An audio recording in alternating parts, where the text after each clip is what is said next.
You are listening to the North Shore 9 podcast. Follow them on Twitter, Instagram, and Facebook.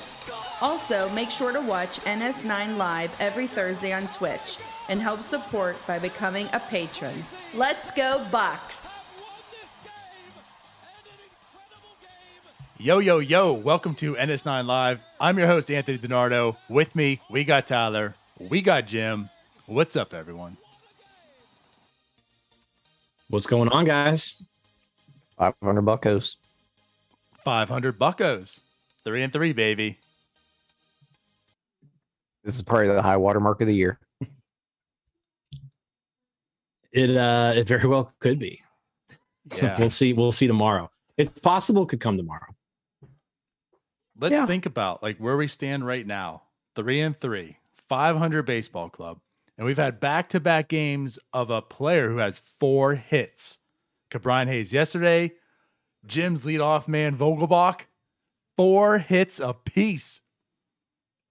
Love it. Yeah, yesterday was much more exciting with Bryan Hayes being the one with 4 hits. Vogelbach, much less exciting. But Vogelbach did, homer. He was triple shy of the cycle, which I think a Daniel Vogelbach triple is almost impossible. But I don't know. The last 2 games have been very fun games to watch. The offenses looked very competent.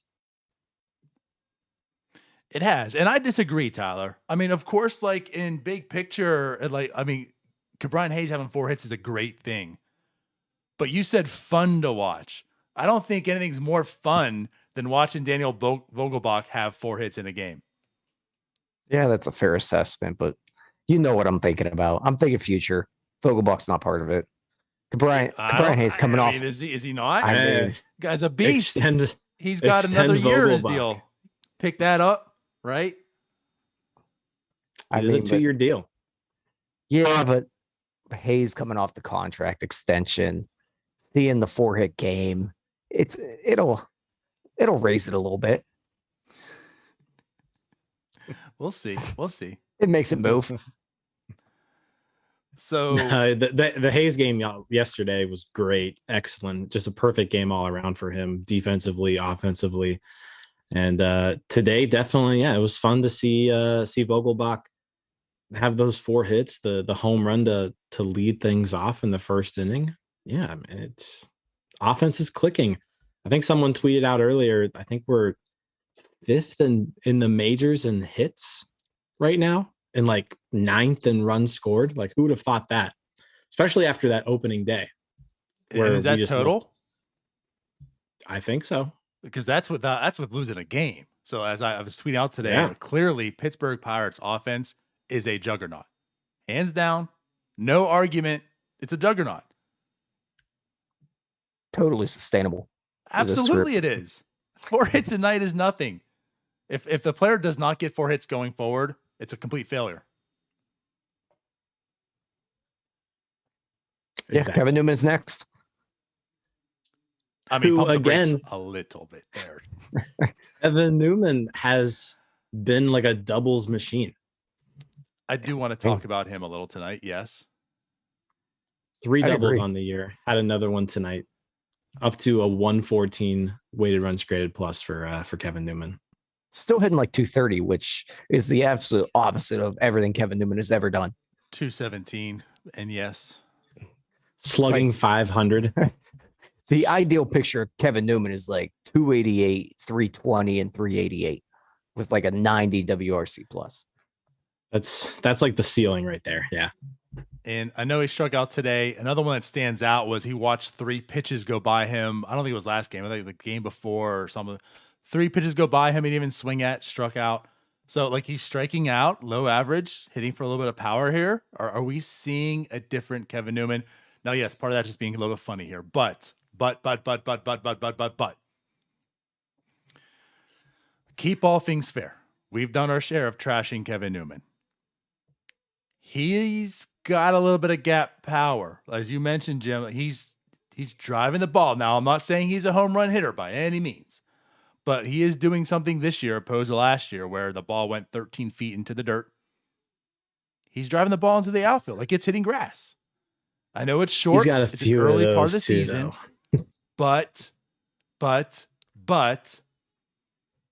he has driven the ball a little this year so far. Okay. Let's pump the brakes a little bit here. It's 6 games. So listen, I'm not out here saying Kevin Newman is the starting shortstop and he's elite and he's great. All I'm saying is I'll give him credit where it's due. We have trashed him. And so far, he's had a good week. That's fair enough so far. Yeah. Yep. That's fair. That's fair. Here's essentially where I'm at on Kevin Newman. It's been 6 games. We all know it.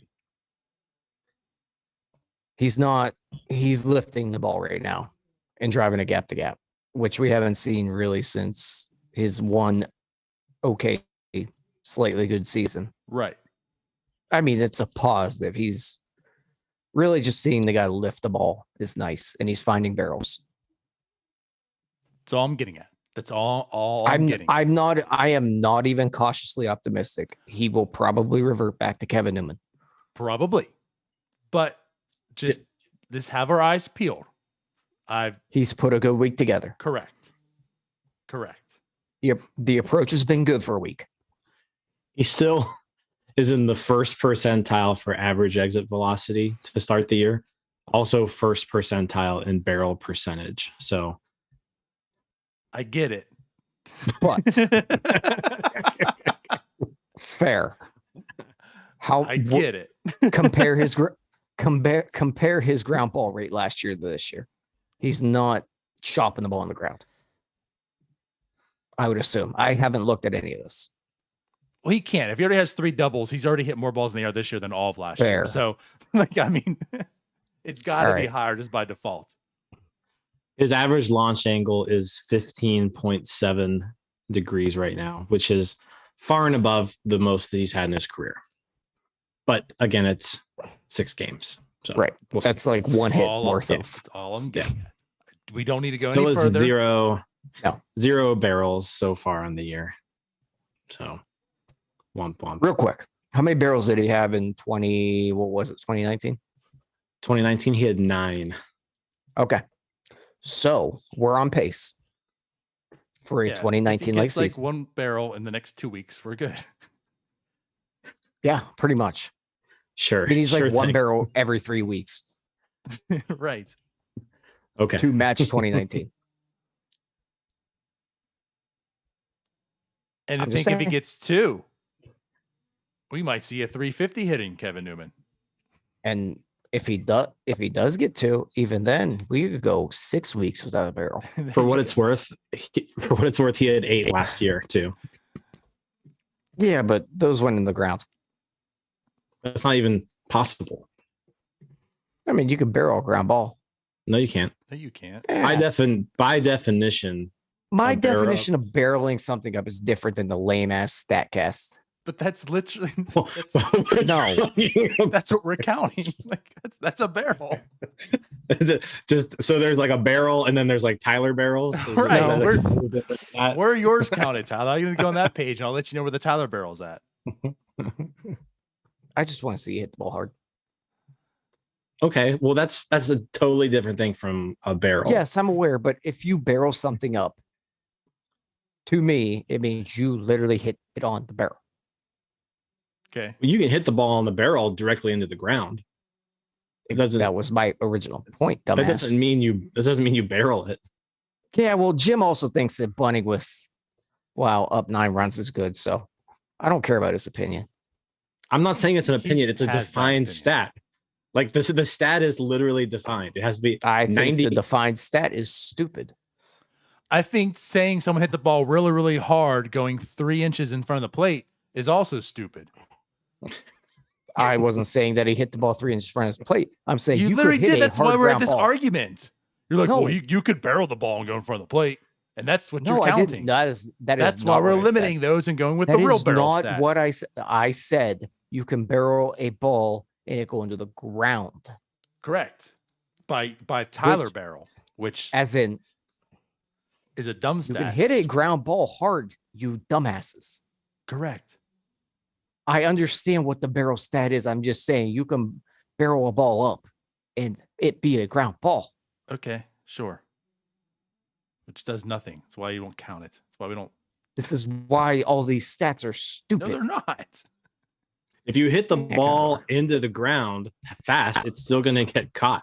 Yeah. Like always. So you're Kevin Newman. It's, you're Eric Hosmer. That's why you suck. Oh, dear Lord. We're agreeing on the same thing, but we're just different on Let's move on. definitions here. I'm done. Kevin Newman brings the worst out of everybody, no matter what we're talking about. I'm still in Kevin coaching Newman. mode here where I'm just hoping someone can hit the ball on the barrel. Okay. Well, they're all major leaguers, so they can. Now Can hit it they? into the outfield and not 3 inches off the plate. I mean, by definition, the guys on the Pirates are major leaguers, but are they? Did you Not- watch Hoy Park try to play the Josh outfield? Ooh. Ooh. Do we have to go there? Is there a reason why? I mean, we're just going to start with the whole Diego Castillo thing. Is there a reason why Diego Castillo is not playing? But yet we had to No, watch we don't have to. Hoy Park play the outfield today and make those two mishaps. Can we talk about more fun things first? Because Okay. that's going to be a whole conversation. All right. So why don't we do this? Why don't we back up a little bit? Bryan Reynolds, Pirates, come to an agreement. 2-year, $13.5 million deal. Arbitration's gone. Don't have to worry about it. Also don't have to worry about it for next year either. And maybe this takes a load off everyone's back, right? They can get a little bit comfortable, relax a little bit, and have some more long-term discussions. I don't know, maybe. But regardless, this is locked up. Everything that you talked about a few weeks ago, Tyler, right? This is your star player.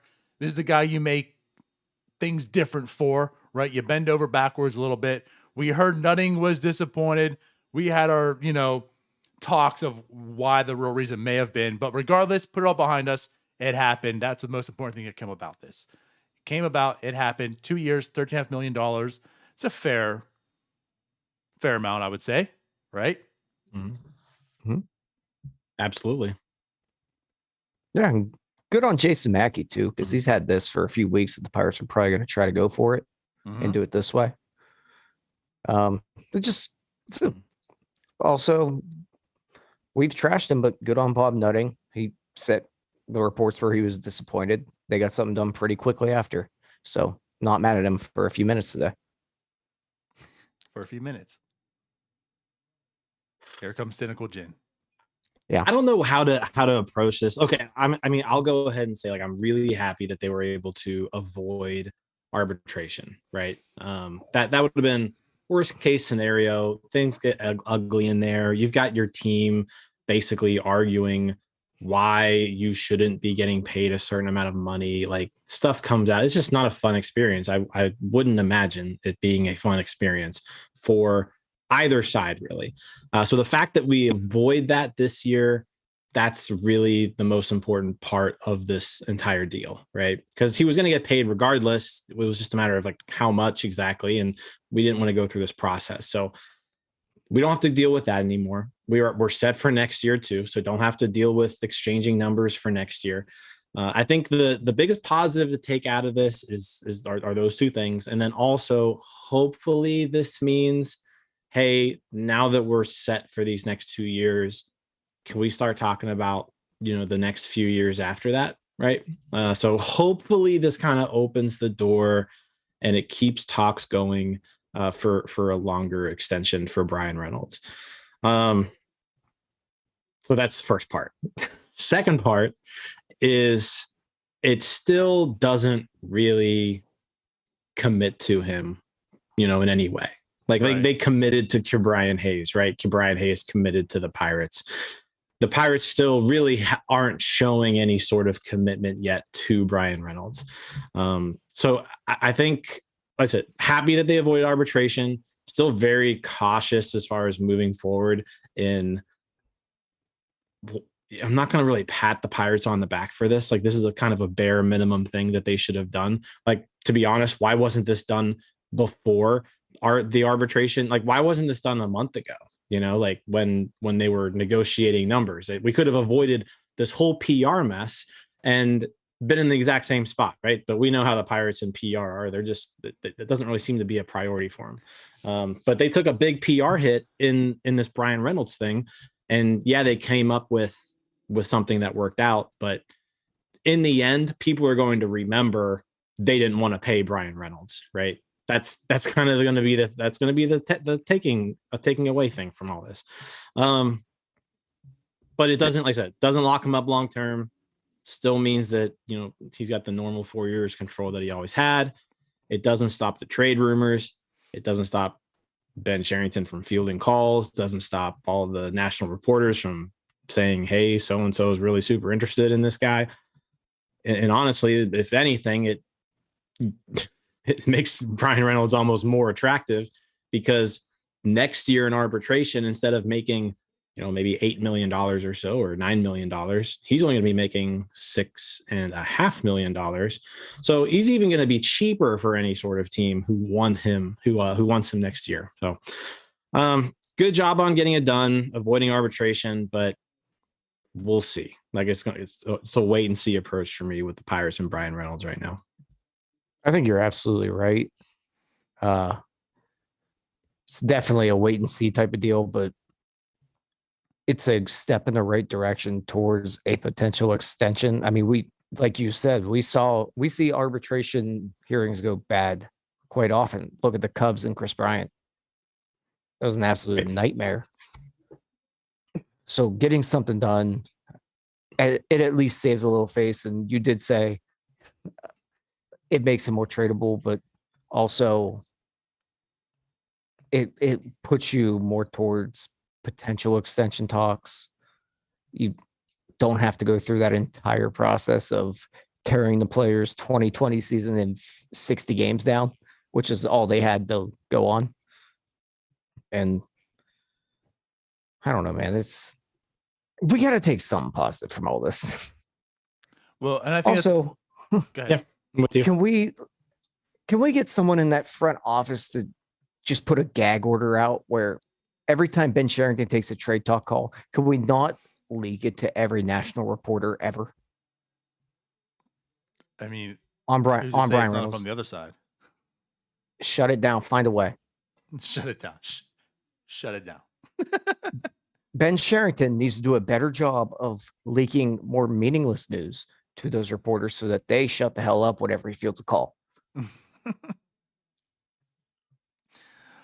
Good luck. Yeah, I mean, if you think about it, like it's never really the Pirates guys who are leaking trade rumors. So yeah, my feeling is it's other GM saying, yeah, we're calling on Bryan Reynolds. You know, we're find a way to figure that out. Available. Yeah, I don't know what Ben can really do there. Like go back to what you said like a few weeks ago. To be fair, we're getting all our Bryan Reynolds news from Craig Mish in Miami.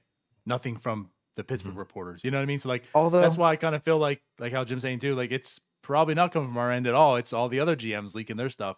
We're finding all this information from the other sources. Maybe I'm looking at this the wrong way though, because maybe Cherington is doing something well, because all the trade rumors that come out about Reynolds have him asking for the absolute moon.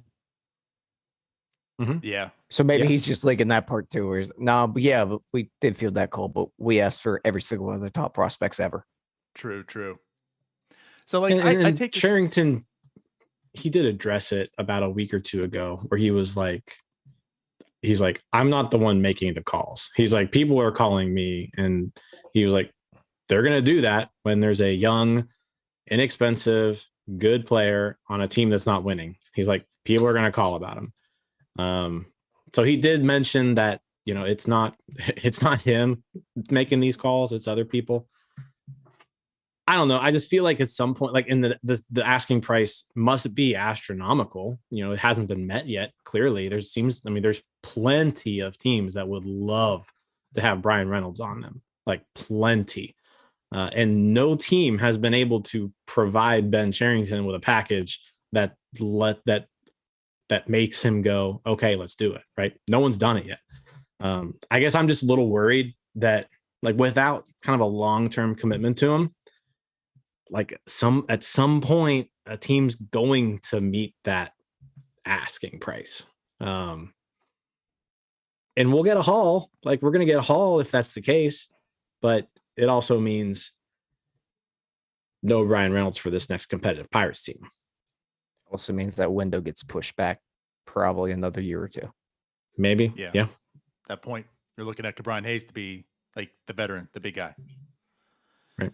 So, like, I get all that. And, like, I think it's fair to say, like, the Pirates put themselves in this situation, clearly, right? Like, they had all the bad PR because they did finagle over the $600,000. And, you know, they didn't come together and meet. And how do you not just come together and meet beforehand? Like, how do you take this player to arbitration?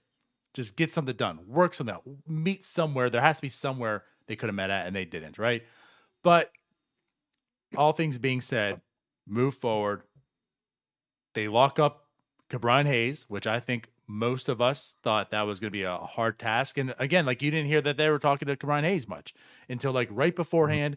And we heard it was like a, you know, not a good deal. And then right before the season, it happens. They lock him up. So awesome. Maybe they're a little bit serious about this. You know, and again, Nutting came out, was vocal about it. We feel there might be other reasons. It wasn't so much that he was upset they didn't get it done. Maybe it's because he got the backlash, the bad PR and such.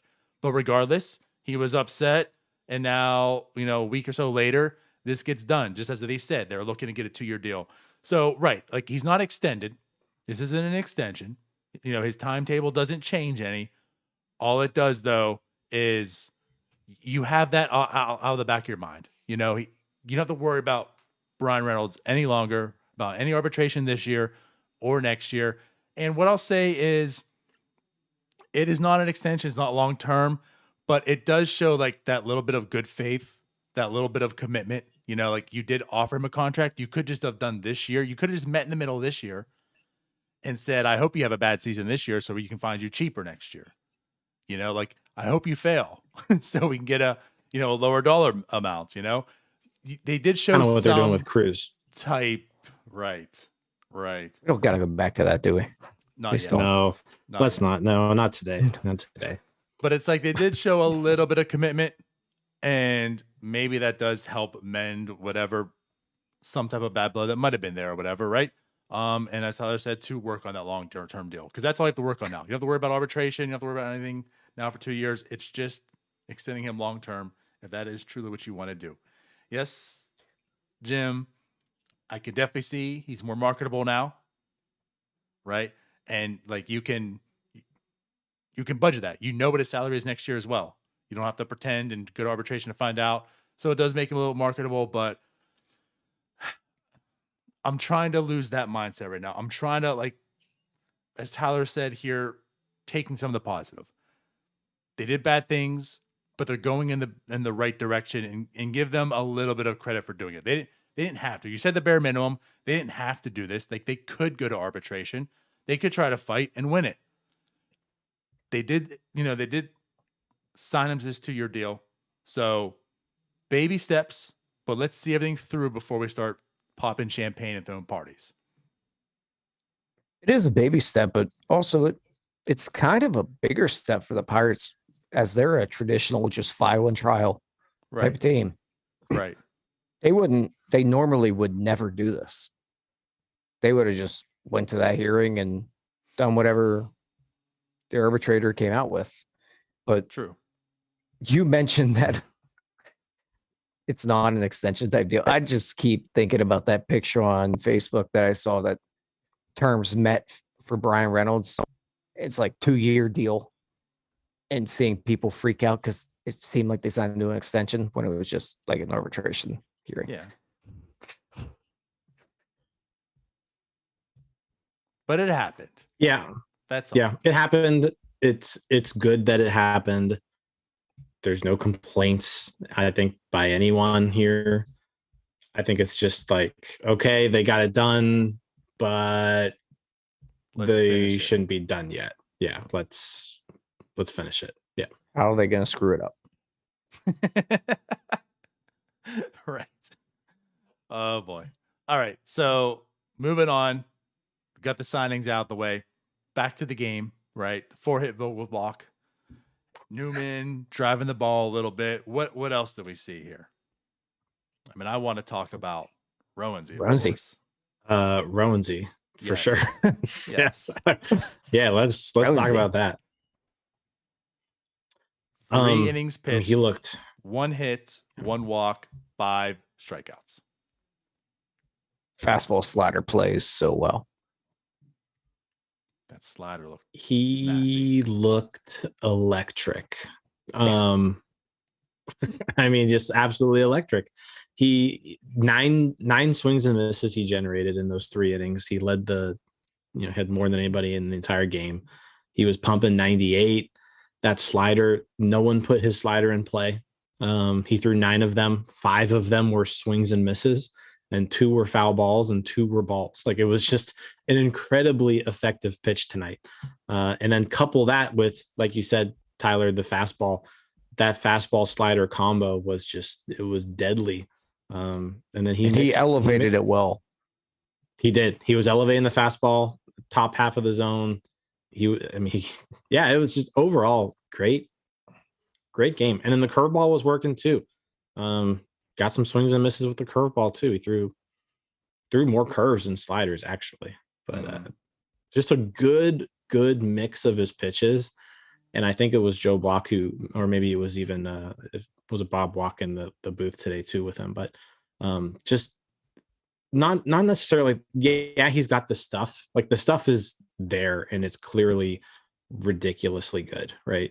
But like, he was using it correctly tonight. He was using everything correct. He was effective. He wasn't just out there throwing gas. Like, he was pitching tonight, and it showed, and it was the best that we've seen him so far. Seen him 3 times. Right. With that? Right. We've seen him 3 times, but that was his best. Oh, yeah. Oh, gotcha. Yeah. Gotcha. Mm-hmm. Yeah, it absolutely was. Like, I was very impressed. And the other thing I want to say about this too is, like, the way they're using him. I know Tyler was a little perturbed, I guess, that he's not starting. Kind of in the middle. But regardless, it seems as if what they're doing with him is kind of like a pseudo start. Like, he's not starting, but he's eating innings. Like, they're going to build up his arm strength. Like, you see him go longer and longer each time. So maybe it's like they're taking a little bit of the pressure off. Like, he's not starting, but he's getting his innings in each time. Do you feel better about the way he's being used right now, Tyler, than you were before? Indifferent? No. What? No, I still don't like it. Truthfully, if they're going to limit his innings, I'd prefer, if they're so in love with, their 5 starters right now and wanting to suppress Rowansy's innings, I'd rather just maybe cut one of those bench spots and go to a 6-man rotation and maybe save his innings that way. I just don't like the idea of having him come out of the pen every, maybe 4 days, should be 5, but I'd rather him just get in the rhythm of getting that start, maybe going 4 innings. I'd rather go that route. But I don't know. I don't get paid the big bucks. Not with that lighting.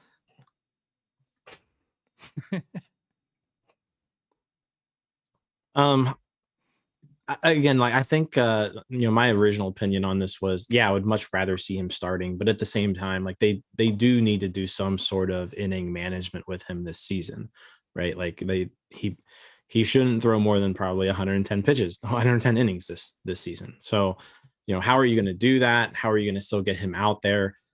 He went 3 innings today, threw 50 some pitches, 46 pitches. 46. And he thrived in it, right? So I think there's also a thing where, like, and we've talked about this before, but, like, look at the Brewers, right? And, like, the Brewers have kind of used this method with almost all of their pitching prospects, where, like, they'll bring them up, they'll throw them in the bullpen for a little bit to kind of get used to the major leagues, used to, kind of settle in, and then they put them in their rotation. So, I mean, we've seen this strategy plenty of times. I think the Pirates, just for some reason, we really haven't seen it utilized by the Pirates at all.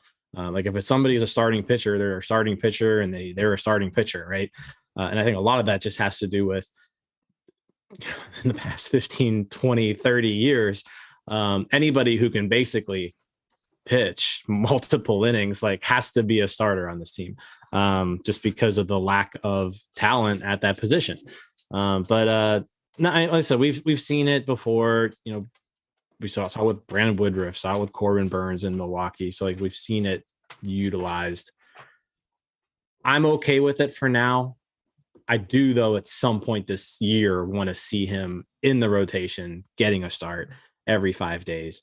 And honestly, if this keeps up where he's doing this, every 4 or 5 days out of the bullpen, like maybe come May, you put him in there and he's locked and loaded. And that's where I'm at. Like, I'm okay with this, seeing how he's being used, not just like your traditional reliever where he's just coming in for an inning, whatever. It appears he's building up. I mean, today he was out there for 3 innings. So like I said, it's not really like a piggyback per se, because he wasn't even the first reliever in, right? It was Banda. So it seems like he was the first reliever in for a clean inning. Right. Yeah. So it's not so much like a piggyback start, but in a sense, that's kind of how they're using him. Brubaker, of course, they probably don't want Brubaker to only go 4.1, but he goes 4.1. Banda comes in to complete the 5, and then he goes out for 3. So like he's getting the innings work in and then taking days off. So like I'm okay with this route if that's the route they're going. But I'm like with you too, Jim. If he keeps this up, he has to earn his way into that rotation. Like you can't just continue doing this. If he's lights out, Tyler, you said something about if the Pirates are comfortable and like these guys in the rotation to suppress, whatever. There's nothing in this rotation that you can be excited about, or like maybe Mitch Keller, right? After that, there's no one that's going to hold Rowensy back. If he's pitching like this, eventually he has to get his spot in that rotation, because you can't keep him in this bullpen. You just can't do it. Yeah. And I don't love the option of a 6-man rotation, but it's more just a way to suppress his innings.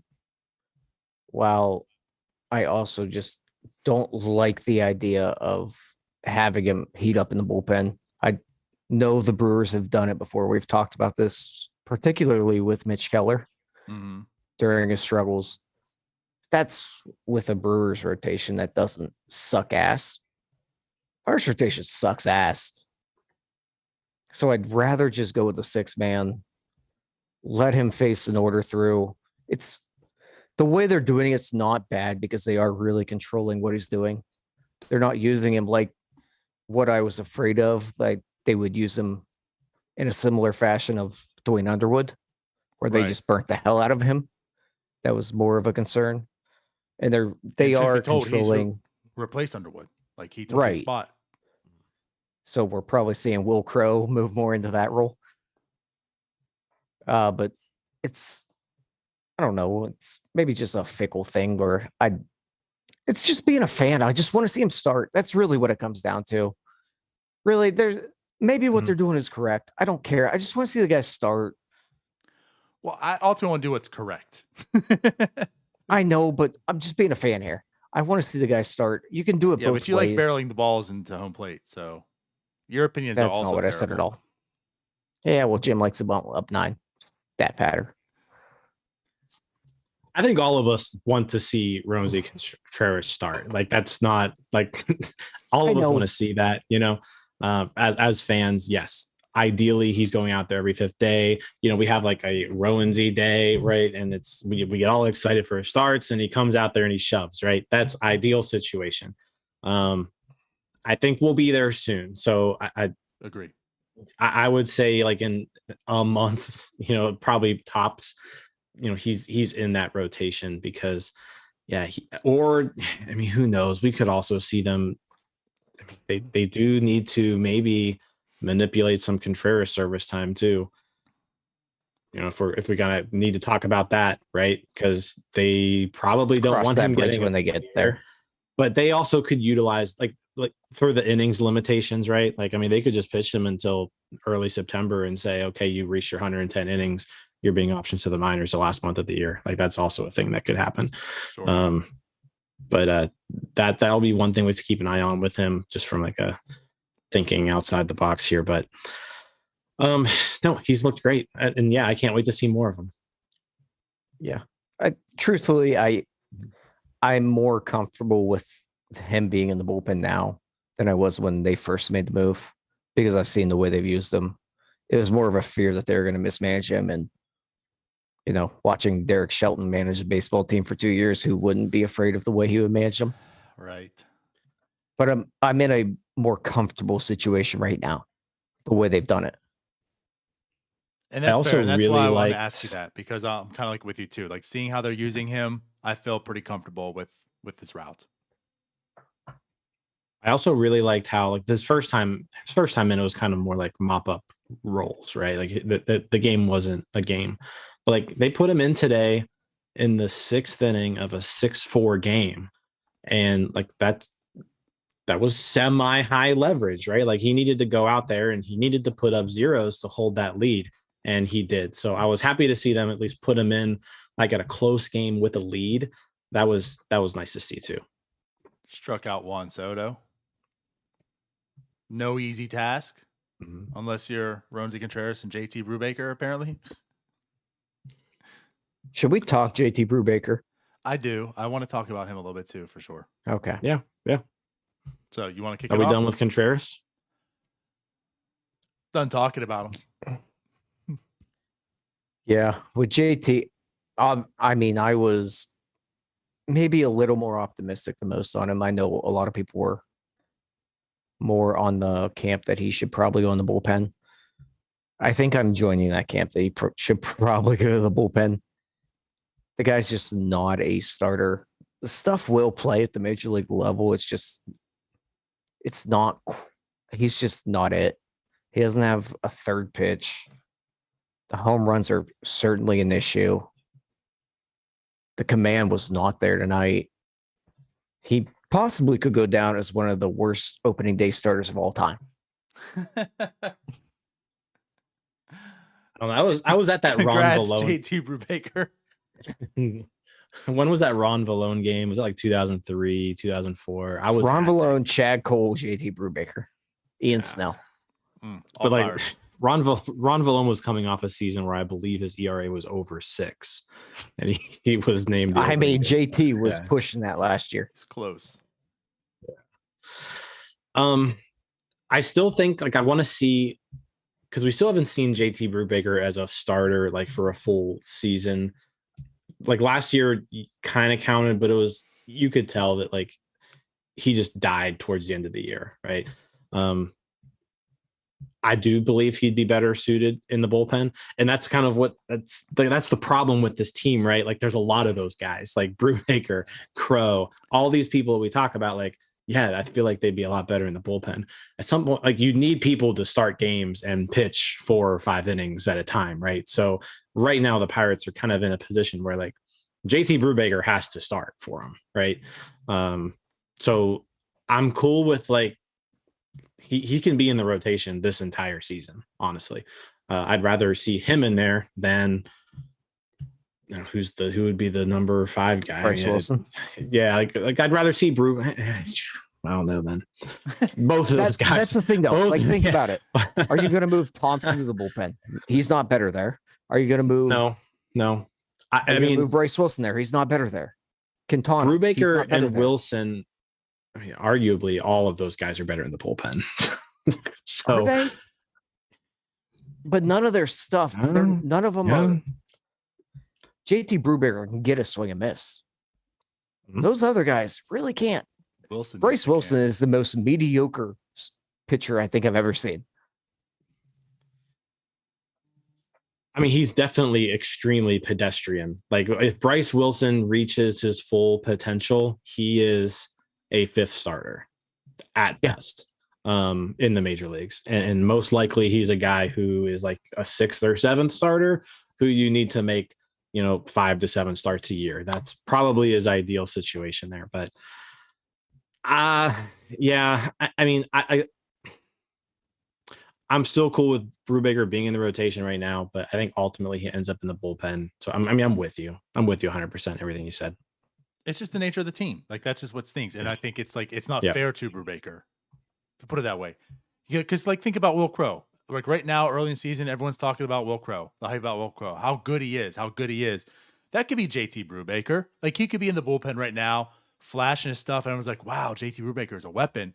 But instead, he's forced to be in the rotation because this rotation sucks, and everyone's got to trash him. And like I'm with you, Jim. Like I will let him. I'll afford him the opportunity to pitch all year. He's in that situation. He has to pitch. We liked what he saw the first half of last year, and then I felt he broke down, and that's led to a lot of the disaster, put it that way, the second half he had. So, like, I'll give him the opportunity to go again. Now, what I want to say is actually something a little more positive, though, to what you guys were saying, more Tyler. Like, that first inning was terrible, and I agree to all of it. I mean, you walked 3 guys. Clearly, your stuff wasn't there, right? But to his credit, if Hoy Park can play outfield, it's not as damaging, right? And then I just felt like he bounced back pretty well. I mean, those next 3 innings, even though he gave up another run, the 4th or whatever, he looked decent. So, I mean, it was a much different pitcher than it was the first inning. So, like, I at least give him credit for bouncing back. And, hey, I mean, it helped, too. The Pirates gave him a lead. But, like, he bounced back and he got through it. Because just much like the other outing where... Who was it? You did the post game that day, Tyler. I think it was Bryce Wilson. Yeah, it was Bryce Wilson. He switched it. Like to me, it was almost like the very similar situation. Like Bryce Wilson, like I credit him, going forward after that first inning, and like with JT Brubaker, the same thing here. That first inning was awful, and he looked awful, but then he really didn't. He was very efficient, hitting his spots, like he's throwing strikes. So like I'll at least give him that credit. Ultimately, I do believe he's a bullpen guy, and same thoughts I have with Chad Cole. So hopefully this isn't a bad thing, but like I think he could be a good reliever, in that bullpen. But what I actually do, because the Pirates decided that they didn't want to have any pitchers, and they just signed Jose Quintana. So what I actually thought about a little bit. I've actually been pretty impressed with Roberto Perez. I think we saw a little bit with the Bryce Wilson start where the first inning he was heavy curveball sinker, and then it just switched. He went fastball slider, and we saw a little bit with Brubaker, and we're seeing it with Will Crow. And it might not just be Perez, could just be hell. Oscar Marie might be doing a good job. I don't know, but even with Will Crow, we're seeing him go heavy slider right now. I think the slider's his most used pitch. Yesterday was Knapp, by the way, with Crow. But yeah, go ahead. What's that? I yesterday was Andrew Knapp behind the plate with Crow. But yeah, keep going. I agree with you. But Crow was using the slider more than any other pitch, and basically just eliminating the sinker, going fastball, slider, changeup. That's it. So oddly enough. Oh, sorry, I don't know what you're saying. So I'm looking at the game right now. He was very heavy slider, Brubaker as well, the first inning. I mean, clearly. What happened in the second inning? I was coaching a baseball game at that point. First I didn't see it. A lot of slider. Second inning, he didn't throw it at all. Because we saw that with Bryce Wilson when he started. He was heavy fastball or sinker curveball. Yeah. And then they flipped and went fastball slider after that. And the results were dramatically different. Fourth inning, he mixed it up. Like he had 4 sliders, 5 sliders. So, yeah, maybe something to it. Actually started throwing it more as it progressed. So maybe he started feeling comfortable. But at first inning, he threw a lot of sliders. None the second inning at all.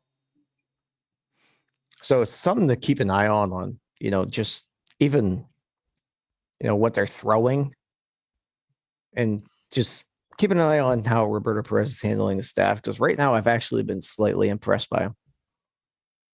And I know Fort told us when we had him on that he loved him. So maybe he was right. So I'm going to go ahead and say that I've also been pretty impressed with Roberto Perez defensively. He has looked really good back behind the plate. He's framing pitches well.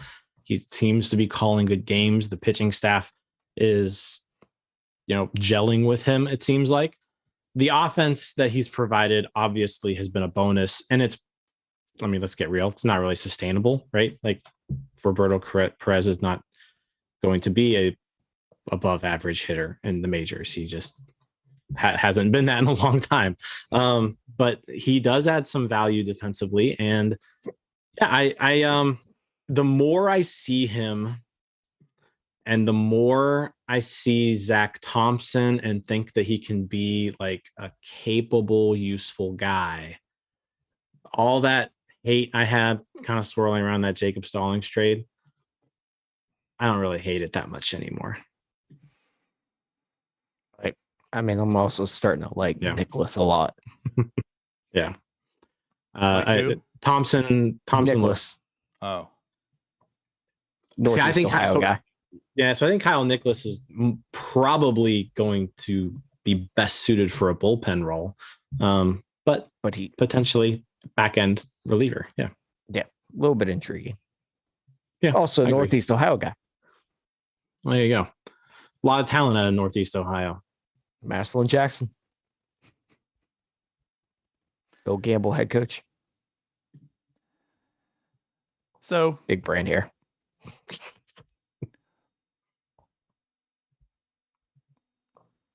Are we done? What other podcasts are you going to get their high school head coach from? I don't know. None that care. Yeah. Regardless, though, Perez, I'm cautiously optimistic on what he's done. Yeah, I think he's done a very good job with the staff so far, because at least the results we've seen in game strategy wise, we've been able to see them and they've been effective. Right. Yeah. I mean, that's two that we count on the, top of our head right now in the first inning, right? Wilson and then with Brubaker, definitely a change, and the results came. So not too bad. Not too bad. I'm still going to watch it play out a little bit more. But yeah, and we have had the benefit of, like, especially in the games that the Pirates have been in, right? Like they're putting out some of their better pitchers, right? Like we haven't had to fully see like the total depth that this pitching staff has. I mean, who knows? Now, come on. John just helped pitch. I'll give him some credit so far. But Underwood's already gone down. Like, what happens when inevitably 3 or 4 or 5 other pitchers go down? Like, then what does this pitching staff look like? I don't know. I don't think it's very good, but so far so good. It's 6 games. I'm very happy with how they've performed in those 6 games. Yeah, but also at that point, if 5, 6 pitchers go down, that's not on Perez. Right now, we're just seeing the guys that throw. We're seeing the adjustments that are made in game, which even with Stallings, I don't think we saw. And he was a very good defensive catcher. But something right now is a little bit different, where they are not just sticking with what they feel like should work. Right. So, like, I give that credit, right? And that is something we're seeing, which is good to see. But this is why I also say, like, I want to see things play out, because at the same time, we're seeing this against the Cubs lineup, seeing this against the Nationals lineup. None are too inspiring. So that's why I'm kind of saying, like, pump the brakes a little bit too. Like, it's good to see, and I give kudos to Wilson and JT Brubaker for doing it. But I think Jim's one to point this out. Like, okay, so D. Strange Gordon started opening day for this Nationals lineup, and he couldn't even hack it for the Pirates lineup last year. So this is also who these pitchers are facing. So, like, maybe give it a little bit of time. Let's see them when they face the Brewers Yeah. some other good I mean, teams, listen, but, so far, so good. Right. I can't complain about anything that we've seen so far out of the staff, out of Perez. Like they've all looked good through these 6 games, and that's really all you can ask for. Correct. Yeah. You also ignored Will Crow. Love him. I'm back on that hype train real quick. I mean, I absolutely am. I feel like we're going to talk about him for quite a bit this year. No, we've been on and off that damn hype train for the last last year. I think I rode out the longest, but you and I think we're among all Pirates, Twitter or whatever. I feel like you and I were probably the longest on Will Crow. Like but we've been on and off that thing. Yeah, but like he kept us. There was just this intriguing stuff with him that it's like I still need to see more. I still need to see more. And even that ERA was like 5 point whatever. You're like, but there's something there. And now that he's in the bullpen, we're back on it, like full steam. And he's sustaining that velocity. There was an article last year about him. It's all boring stuff, blah, blah, blah. He'll connected to the mound, how he's added velocity, and he fell off that. He's doing it really well right now. Velocity's there. Changeup looks good. He's got the command of it. I mean, stuff-wise, the changeup's not any different. He's just commanding it well. Pitch mix is just good. Everything looks good. It does. It does. Like there's nothing you look at right now, and like you can't really pick anything apart with him. No, I mean, you look at his changeup, it's the same as last year. It's just he's commanding it better. He's throwing a slider more. The sinker's basically been scrapped. He's throwing it sparingly. Everything just looks fine. I'm trying to remember that Astros reliever 5 years ago that would go out and throw like 4 or 5 innings. Oh, I'm drawing a blank on his name right now. I know, right? And I remember everything. He had like 90 innings. I mean, thing is, he fell off really quickly. He did. Yeah. If Will Crow falls off, well, I don't care. Oh God, what was his name? That's gonna drive me nuts. By the way. I'm drawing a blank on it too. Is it Colin McHugh? No. Brad Peacock? No. He was with another team not too far ago. It started with a D. I could. feel It could have. It very well could have. But anyways, just to go back to it, great very radio. Good point. Because yes, he was Chris Davinsky.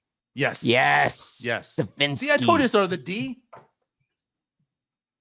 He had that year where he would go out there and throw 4 innings in like every 3rd, 4th day. It just dominate. That's a good way of putting it. Like Crow, so the Underwood, but good. Better. Right? And like if Crow's doing this type of stuff, this is why I think what we felt like Crow could excel in, because he can do multiple innings. But he's doing multiple innings good. Like it's not just one. He's going out there for multiple and looking good for the multiple innings. So like what if you do have a Chris Davinsky on this team?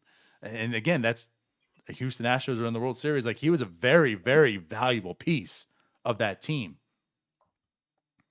Now, it's not that we need that value for this team, but someone else could. If he could, if he could potentially bring it in the future, or you sell high on it because that is a very valuable piece, especially in this day and age. Maybe you could flip Josh Bell for a Will Crow and then flip a Will Crow for like an actual prospect. Or you get Josh Bell back. Or you don't. Or you've got a lockdown reliever for quite some time. Probably not. Let's just do that.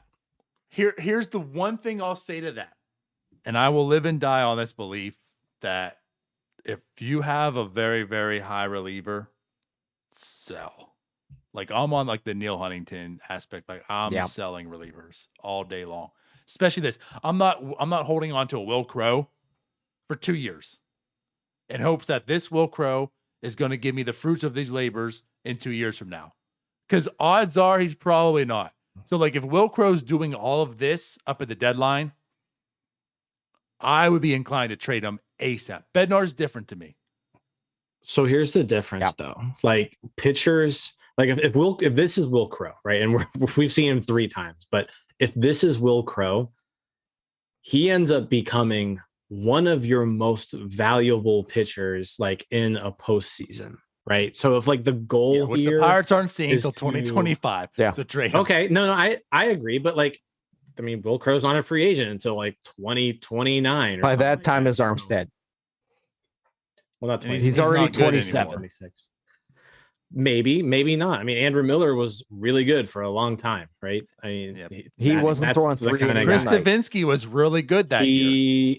Andrew Yeah. Miller was doing that. That's. I mean, Andrew Miller was like the original guy who kind of came out of the bullpen and pitched just lockdown relief for a couple innings. Yeah, that's a very not good like point. He was not the Giants. closer. He was especially in the postseason. Yeah. Different. It's different then. Okay. However, if you look at it, if you want to look at like actual productivity, he was a 2-WAR reliever for 4 years. 4 consecutive years. Yeah. Right. So if Will Crow is the Andrew Miller type, do you keep him this year? You're not going nowhere. Do you keep him next year? Going nowhere. And have him for 2 years. Or you trade on. And what did Andrew Miller get in the return? I mean, that was freaking A lot. that he Clint got. Frazier. But those trades also don't Was happen Frazier in anymore. that deal? Yeah, I believe he was. Because Gleyber Torres was the Chapman. So it was Frazier. Those what type was of McKinley? trades. But anyways, Those yeah. type of trades don't happen anymore. Like people don't give up a lot for bullpen anymore. Well, Andrew Miller type they might. And no, I'm tired of trading our good players. If we have a Listen, good player I'm tired and he can help too, us, but like then I want to let's do the keep him. correct decision, not the fan If we're talking decision. about a The reliever, correct decision moving is him. if you have one of the best relievers in baseball and he can help you win games, especially in a postseason that you're hoping to be in 2 to 3 years, keep him. Like I'm done. I'm done trading people. Done. okay. Jim really wanted to hang on to Joe Hanrahan. We're also talking about a Will Crow Also, right now. totally different situation with No. Joe Hanrahan. No, it's not. How? Lockdown reliever. You hope to be in a postseason. Also on a good team. Yeah. Also different type of pitcher. Like Joel Hanrahan was a closer, 1 inning guy. 1 inning guys are a dime a dozen. He was also 30. Will Crow's not that. There aren't pitchers that throw like what we've seen. God, I don't want to say it, but it's been 6 games that have that can do what Will Crow has done. Right. So like if Will Crow is really good, and like I said, this is 6 games. So we're like way ahead of ourselves. I know. We really We're are. arguing We really about- are. We really We're are. arguing about a guy that's probably going to finish the But- year with a 5 ERA. I know, right? But like We're gonna if spend a whole Will segment Crow on him. ends up being like that dude and just shoves out of the bullpen, I don't want to trade him. Like I want to keep him. Give me. Okay, well, there's our difference. I give don't. me- Well, you're dumb. And then in 2025, Jim's when the so Pirates are in the pissed. playoffs and they don't have any relief pitchers, they're going to lose in the first round. They'll have Oh, relief they'll just go- pitchers. No, They just go have- sign a John Axelrod or go trade for a Joaquin. What was his name? Yeah, and Soria. you know how many Soria. you know how many postseason series the Pirates won with those guys? 0. How many Because of the the one team with Will Crow? sucks. You know why? Because they couldn't hit the damn ball. They We also will couldn't just stop the fundamentally Cardinals disagree from on this. scoring more runs. This is the one side where I fully agree on. If you are right now on this losing team and you have if Will Crow is doing this, like that's we're at. He's probably not. And we're arguing Yeah. this hypothetical. But if Will Crow is this type of pitcher at the trade deadline, I am selling as high as I freaking can, unless there truly isn't that type of return coming back. If I can net a good ass return for Will Crow, I'm doing it because I don't Like, need what Will does Crow that for the mean? next few years. What does that mean? What's a good ass return for Will Crow? Like, are we talking a top 10 prospect like Clint Frazier was when that happened? Or are So we that's talking probably not going to happen. But what if or it's are we talking a Clay Holmes? What if it's a Clay Holmes deal and we get a Diego Castillo type? that's no, because we're talking Clay Holmes isn't what this Will Crow's going to be. See again what I'm getting at. If Will Crow Clay is Holmes this, has been unreal. For, like, Yeah, but we're talking about this calendar hypothetical year or so. where- right? But Will Crow, In our Clay hypothetical- Holmes was not. So if Okay, Will Crow that's my question. Is Will Crow like who are you getting for Will Crow? Like, what's the scenario here? If someone's going to give us their top prospect for Will Crow, then yeah, you do it. But like, if someone's just going to give us some random people who could eventually maybe be good one day, then no. But that's like, not I'm holding capitalizing. on to That's Will what I'm Crow. getting at. I'm not talking about just some random person. If you're That's telling me what you have relief Andrew pitchers Miller get you. 2.0 right now in our hands, and at the trade what relief pitchers get deadline, you see Andrew Miller 2.0, I'm capitalizing the hell out of it. So like, give me an example. Like, what You would give it me take? any top prospect? I mean, you said Andrew Miller got Clint Frazier. Clint Frazier was like a top 10 prospect in all of baseball. So Right. yeah, if someone's going to offer like Noelvi Marte, the Mariners going to give us Noelvi Marte for Will Crow, then yeah, you take it. But if like we're talking about just like some guy who could be good, maybe, then no, I'm not. Okay, I got one for you. What if they offer you like an O'Neal Cruz type of guy O'Neal Cruz is the number 8 prospect in baseball. when he got traded? No, I'm not. I mean, O'Neal Cruz was a 17-year-old guy who hadn't played in America yet. I'm not doing that. I mean, O'Neal Cruzes don't typically turn out to be O'Neal Cruzes. I'm saying in that obviously he doesn't Yeah. because there's no 6'7" shortstop unicorn hanging around.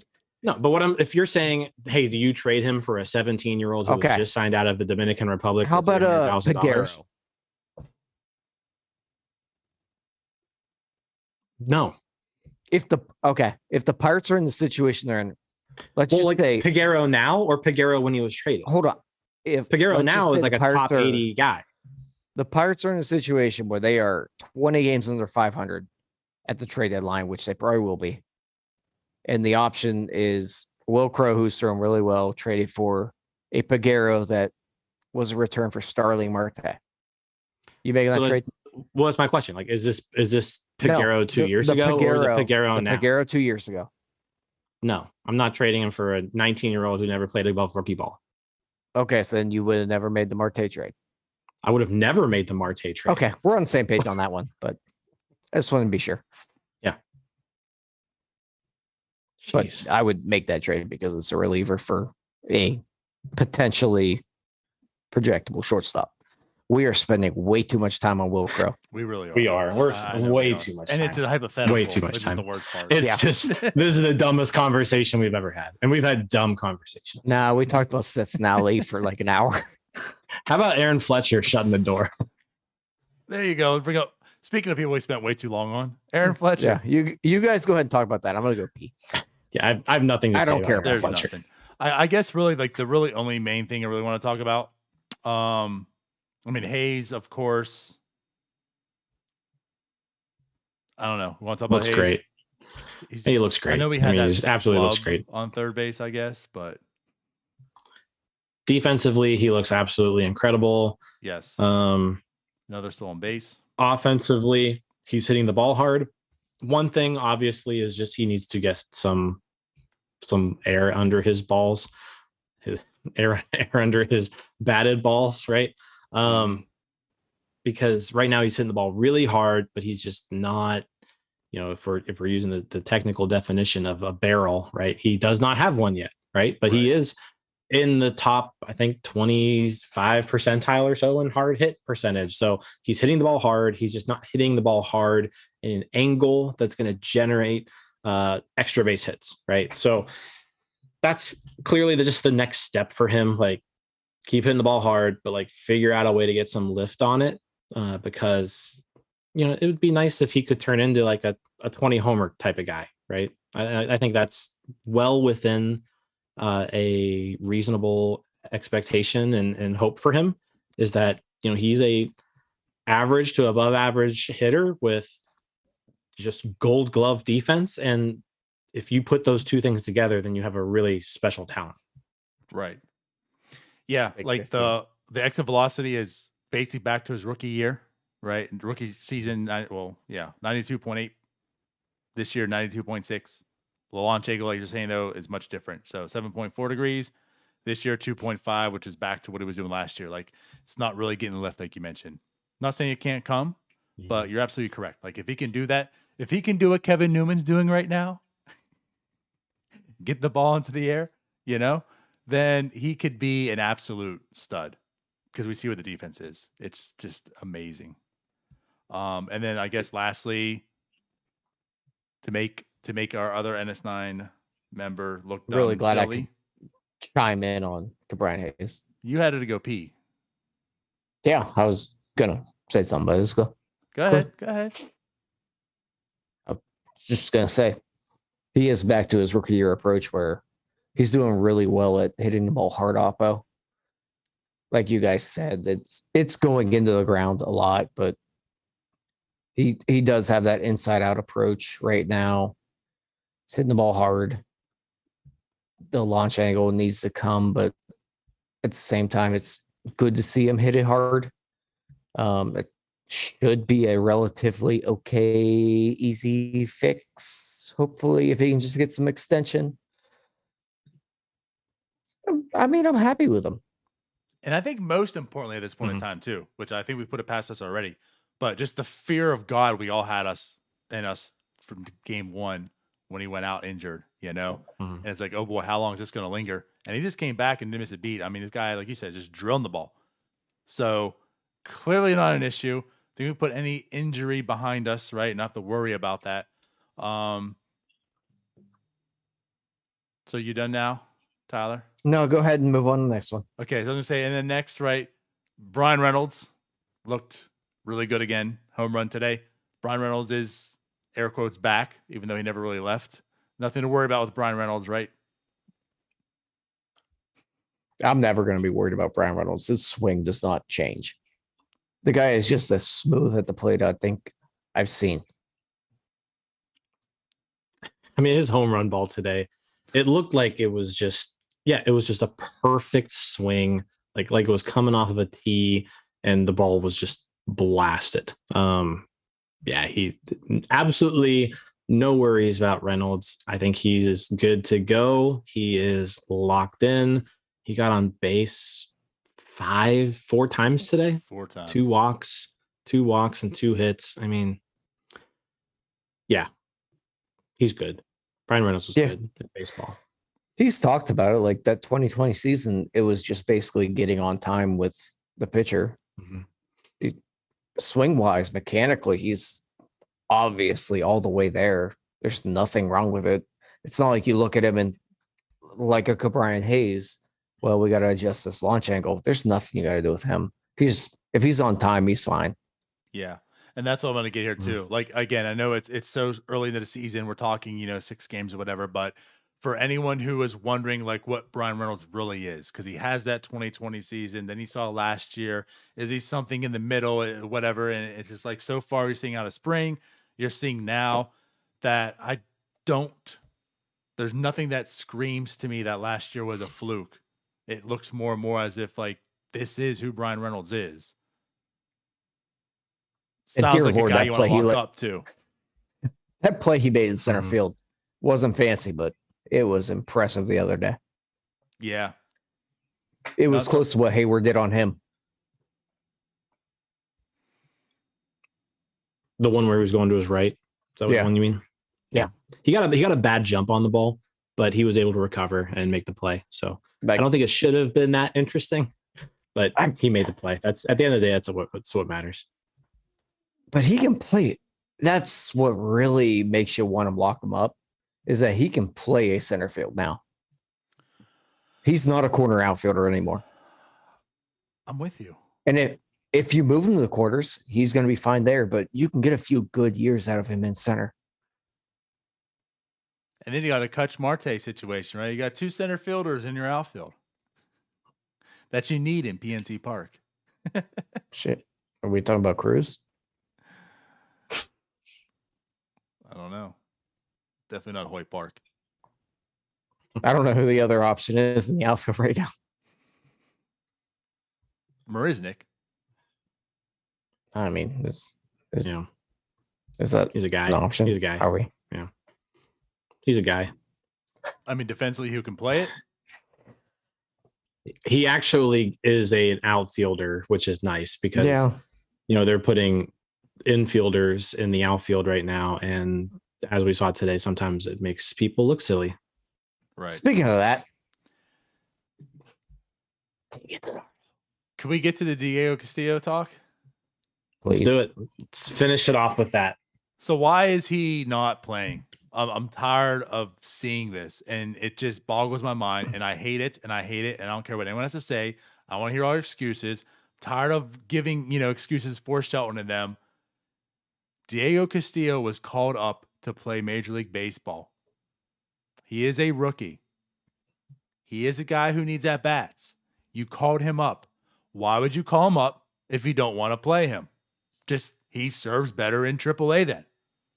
And now, it makes me think too, if Cruz was the one up here, is this what they'd be doing to Cruz right now? If this is the game plan, if this is the situation, it was either Diego Castillo or O'Neal Cruz, then I'm happy Cruz in AAA. Because this isn't going to help him sitting and watching the games on the bench. So Diego Castillo gets called up. He had a fantastic spring. He's done well every game he's played in. But yet we have Josh Van Meters making starts. 2 starts in 5 games. 40% of all baseball games played, a Josh Van Meter started those games. Yeah, 2 of 6. Well, as of yesterday, it was 2 of 5. But it would have been 3 of 7. Well, true, because the one got rained out. Why? I get the rotation, but why is Josh Van Meter taking away time from anyone on this team, especially Diego? Why is Hoy Park taking? Well, that's another one, but you want to give him a start, Hoy Park should be the Josh Van Meter. Yeah. Here's 1 or 2. I don't get it. I really don't. Josh Van Meter is the 28th guy on this team. As soon as rosters, go back to 26, Van Meter's gone. There's absolutely no spot for him on this team. And maybe they keep him just because they have to take away 2 pitchers. Who knows? But Josh Van Meter is the last player on this team. They added him at the very last second, right before opening day. He was the Diamondbacks didn't want him. And we're talking about one of the only teams that finished worse than the Pirates last year. They had Josh Van Meter, and they were like, you know what? We're too good for Josh Van Meter. Josh Van Meter isn't good enough to play on our shitty baseball team. So the Pirates, not only did the Pirates acquire him, but they actually gave up a person with a heartbeat to acquire Josh Van Meter. Somehow they did this thing. And now Josh Van Meter is taking playing time away from players who may or may not be good, right? And Diego Castillo is obviously the one who we want to see, but the whole point of this is let's see Diego Castillo. I don't understand how he's not in the lineup at all. You would think people are, you got the people who are well, this isn't Sheldon making the lineup. This is Sherrington making the lineup, or these things are set, these are set, far in advance or whatever. I don't care about any of that. Diego Castillo was a guy who Ben Sherrington acquired in a trade. Sherrington should want to be hey, look at this guy that I got, right? He should want to show him off, if anything. He was the hottest hitter in spring training. He's started 2 games now out of 6. 2 games out of 6. I mean, it seems like they're just going with a straight platoon role here. Diego Castillo has not started in a game that the opposing team started a right-handed pitcher. So, I mean, if you want to kind of look at patterns here, he started 2 games versus lefties. He has not started against a right-handed pitcher this year. Is he ever going to start against a right-handed pitcher? I guess we'll find out and see. But it's dumb because every time when he's been in the games, he has performed. He's hitting 385 and it's only 13 plate appearances. Let's see more Diego Castillo. Currently, Josh Van Meter and Ahoy Park combined are 0 for 11. Diego Castillo is not out here hitting John Nagowski bloop singles and hitting 400 for a week, and everyone's saying to lock him up. Secondly, if you're trying to tell me here that the Pirates are setting lineups 3 weeks in advance when they acquire a Josh Van Meter, the day before opening day, and leaving Diego Castillo, who Ben Sherrington actually acquired, who would make him look very good if he panned out. And he is telling Derek Shelton that he needs to start Josh Van Meter, a guy that nobody knew who the hell he was a week ago, over him. You are the most naive individual of all time. One, there's no chance that this team is ever going to plan out a lineup 3 weeks in advance. There is an idea. If you believe that they're actually setting a lineup, you're an idiot. I don't want to hear your opinion. You're stupid. There is no excuse for Diego Castillo to not be in the lineup over the handful of trash-ass middle infielders that they have on this roster. They're tossing out there in right field like Hoyt Park. Diego Castillo can play pretty much anywhere on diamond. You can toss him in right field, he'll make as bad of a play as Hoyt Park. It doesn't matter. He can actually hit the ball. They're required in the same trade. Why is Hoyt Park getting the preference here? Right. Hoyt Park probably should not be on the team right now if there was a real offseason. No, he should be in AAA. There's absolutely no excuse to not play Diego Castillo every single day right now. There are too many bad baseball players on this team right now to not play him. Diego Castillo might be bad. It doesn't matter. I would like to know if he's bad. And the thing is, you would like to know, but the problem is, so far, he hasn't been bad. He hasn't earned a spot on the bench. He's done the opposite. You know who's earned a spot on the bench? The players that have been bad, which is the guys that are starting over him. You would look at Josh Van Meter and say, oh, I'll give you this. He hasn't been on the team. It's been a minimal starts, right? Hoyt Park doesn't look good. Okay. Up until today, Cole Tucker hasn't looked good. You have a guy who came out of spring as your hottest hitter, who's carried over so far in the major leagues, who is a young rookie, you're talking about development. You want to get him at bats to develop still, right? It's not over. You're not done. So you don't want to waste him away on a bench. And how many off days have you had so far? And then count in that rained, that rained out day, postponed, whatever. So you've had all these off days. You can't tell me that people need days off and rest in that sense. You're right. Oh, we had to sit them. You've played like a game and been off a day. You know how many times? So you don't have that thing. And you're right. I don't want to hear the excuse of, well, this is how they do it. Well, they plan these out in advance. Cool. Then that's the problem. That is a dumb idea. And that's why I'm going to call you out on that then. Because if I can't call you out for not playing him because you make these in advance, well, I'm calling you out. That's the dumbest thing I've heard. Because yes, you can have a macro level at this, right? You can look at this entire thing and here's our ideas, right? We want to give this guy a day off here, this guy a day off here. You plan this out, right? But then you have to micromanage it. Things change. Things happen. Do you know who the scheduled starter is going to be in 3 weeks, 4 weeks, 2 weeks, however long you go in advance? No.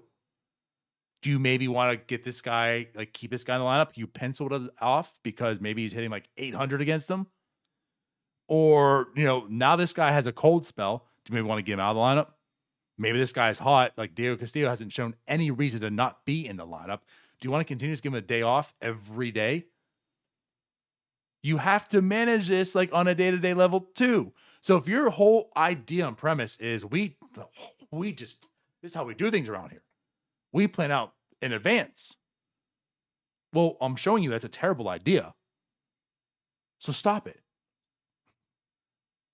I don't get it. Truthfully, I just think the entire idea that they are planning out lineups is just wildly inaccurate reporting. Because by planning out lineups, I think what the Pirates are trying to say is, so in in a week, we have a early game. Our starting catcher will not be starting. We're assuming a lefty will be in there, so we'll probably go heavy righty. So whoever's the lefty is going to get a day off. Like Ben Gamble, for example, is probably not going to start that day. We'll schedule a day off. They're not legitimately going in there and going, 3 weeks from now, we're going to start Josh Van Meter for 5 straight days. Right. And then 3 weeks comes up, you're like, oh, well, this is what the schedule says. Yeah, we Sorry, can't do you that. got to sit. I know you went 5 for 5 yesterday and 4 for 4 the day before, but it's ink. Sorry. Is that not dumb? That you're a manager. That's how you manage things. That's your approach. This is what I said 3 weeks ago. So I can't change it, even though you have all the control of changing it. So that's just terrible ability on your end. Just like it was terrible ability on Ben Cherington's end to say that he decided on, March 20th that he wanted to make O'Neal Cruz an outfielder. Well, that was a terrible idea. Why didn't you do it earlier? So you're an idiot.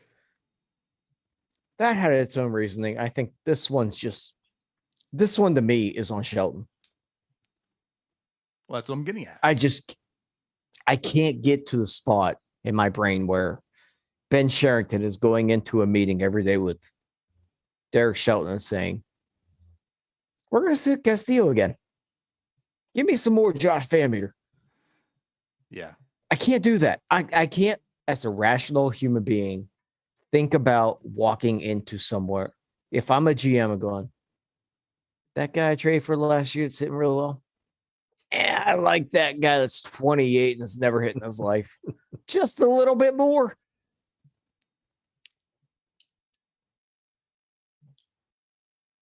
Yeah, it's going to be interesting here because, like I said, I brought up that they've kind of been doing this platoon situation there. Tomorrow, righty on the mound for the Nationals, but then the Pirates face 3 straight lefties. So do we see Castillo tomorrow? Do they sit him again tomorrow and then play him 3 games in a row against lefties? I don't know.